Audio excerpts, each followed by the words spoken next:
La question qui brûle toutes les lèvres en ce moment, c'est est-ce que les copywriters, les social media managers ou encore les graphistes vont être remplacés par l'intelligence artificielle?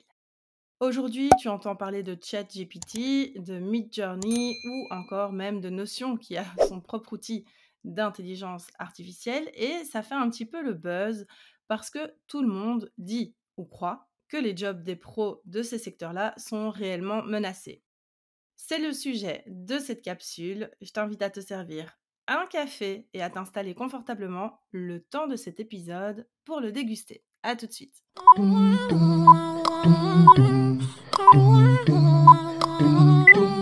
Quand je vois toute la toile s'affoler autour de l'intelligence artificielle, ou AI, comme disent les anglophones, je souris parce que je me dis, ça peut pas être de véritables copywriters, de véritables social media managers ou encore de graphistes qui s'inquiètent quand même parce que ces outils, selon moi, sont des aubaines. Alors avant de continuer, et si tu te demandes peut-être de quoi je parle, je vais t'expliquer ce qu'est l'intelligence artificielle. En fait, il y a des outils d'intelligence artificielle qui sont de plus en plus performants et qui permettent d'obtenir des écrits, par exemple, sur simple demande. Là, je simplifie un petit peu l'explication, mais si on reprend justement ChatGPT dont je parlais dans l'intro, c'est un outil qui te permet de lui demander, par exemple, donne-moi 5 titres de vidéos YouTube au sujet de l'anxiété des entrepreneurs, et te voilà avec 5 propositions.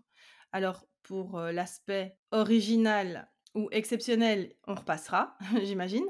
Mais en tout cas, tu as des propositions. Peut-être que tu avais un énorme trou, tu savais absolument pas quoi prévoir sur ce thème-là. Eh bien, c'est un outil qui te permet justement d'obtenir des suggestions et de faire le tri derrière.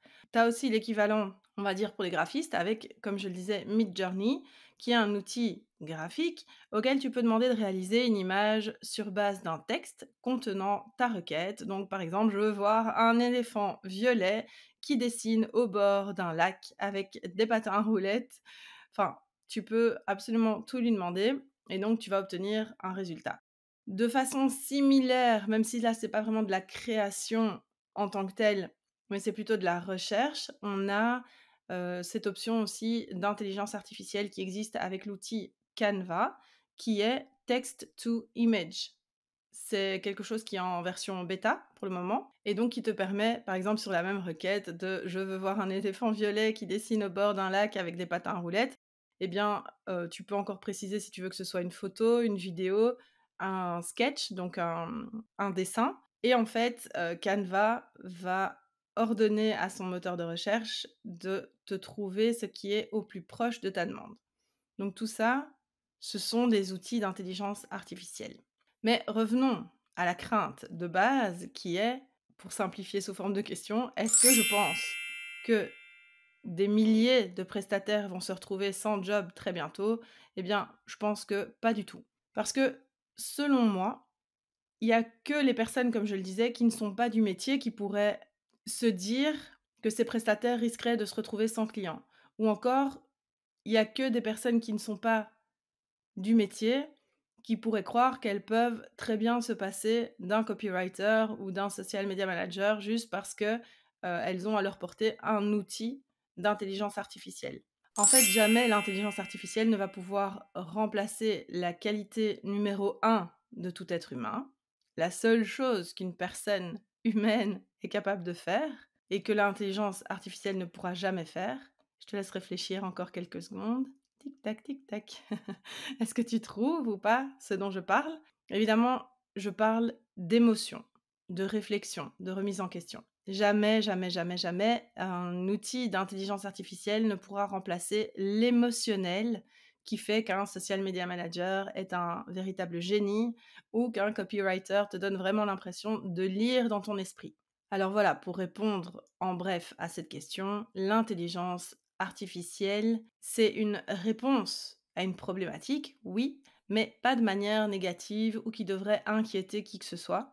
Je vois l'outil d'intelligence artificielle comme un gain de temps, comme si par exemple tu avais un apprenti qui vient te souffler des pistes lorsque ton cerveau est au ralenti ou pour avoir des idées de base, etc. C'est comme si tu avais une boîte à idées à disposition tout le temps. Tu peux éventuellement le voir aussi comme un brouillon de texte ou une esquisse primaire et ensuite tu vas pouvoir mettre tout ton savoir dans ton projet.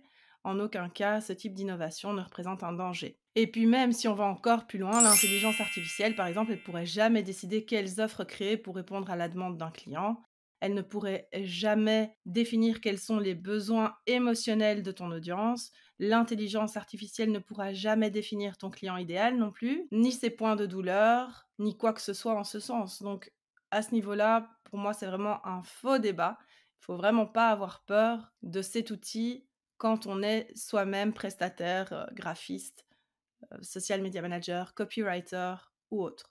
Donc, si jamais tu as été happé par l'angoisse et par une angoisse irrépressible au niveau de l'intelligence artificielle et que tu en entends parler de partout et que tu te dis: «Oh là là, ça y est, moi je voulais me lancer comme social media manager ou je voulais me lancer en tant que copywriter et voilà, maintenant il y a des outils qui sortent, d'intelligence artificielle et les machines vont nous voler notre boulot» ou je ne sais pas qu'est-ce que tu pourrais avoir en tête. Eh bien, c'est le moment parfait pour respirer un bon coup, pour te ressaisir et pour penser à tout ça, en fait, comme à un outil qui va te permettre de mieux rédiger, de rédiger plus vite, d'avoir toujours des idées de réserve, mais surtout, tu peux boucher tes oreilles et fermer ton attention face aux personnes qui disent que c'est la fin de ta mission, que c'est même pas la peine de te lancer dans tout ça parce que, tu sais, il y a ChatGPT, et cetera, qui existent et que c'est qu'un début. Ben non, en fait. Il y a aucun souci. Ces outils-là sont des outils qui vont t'aider à être encore meilleur. Peut-être que ces personnes qui véhiculent ces inquiétudes ou ces craintes, et cetera, ont elles-mêmes peur ou cherchent tout simplement une excuse pour justifier leur propre inaction. Mais ça, c'est pas ton problème. Toi, tu es motivé, tu restes motivé et tu n'écoutes pas ça. Si des personnes ont décidé d'être inactives, eh bien, c'est leur choix, mais toi, en tout cas, c'est pas une raison de prendre leurs craintes et d'en faire tes bagages. Je vais répéter cette phrase parce qu'elle me semble vraiment importante.